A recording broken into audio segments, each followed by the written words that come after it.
Hello everyone, welcome back to my channel. আজকে নিয়ে আসলাম নতুন একটি রেসিপি, মুগ ডাল রুই মাছের মাথা দিয়ে লাউ রেসিপি। তো আমি প্রথমে দিয়েছি সয়াবিন তেল, তারপর দিয়েছি কিছু পেঁয়াজ এবং কাঁচামরিচ, তেজপাতা। এটাকে হালকা ভেজে নেওয়ার পর দিয়ে দিলাম আদা বাটা, রসুন বাটা, লবণ, হলুদ, ধনিয়া, জিরা। এটাকে আমি হালকা কুক করে নেব 2 মিনিটের মতো।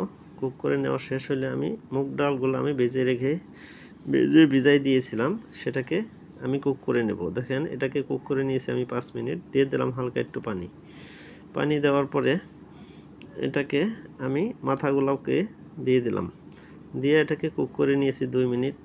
তারপর লাউগুলাকে দিয়ে দিলাম। লাউগুলা কিন্তু আমি একটু গোল গোল করে একটু বড় বড় করে কেটে নিয়েছি। দেখেন, লাউগুলা কিন্তু আমি 10 মিনিট ধরে কষাইতেছি অলরেডি।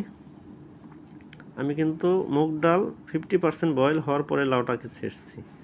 দেখেন কত সহজেই হয়ে গেছে। আমার লাউয়ের কোয়ালিটিটাও অনেক ভালো ছিল, হয়ে গেছে। আমি দিয়ে দিলাম কয়টা ধনিয়া পাতা। চুলার আঁচ বন্ধ করার পরে কিন্তু আমি ধনিয়া পাতাটা ইউজ করছি। দেখেন কত ইয়ামি হয়েছে আর কত জুসি হয়েছে। আপনি চাইলে কিন্তু খুব সহজেই এই রেসিপিটি বানিয়ে নিতে পারেন।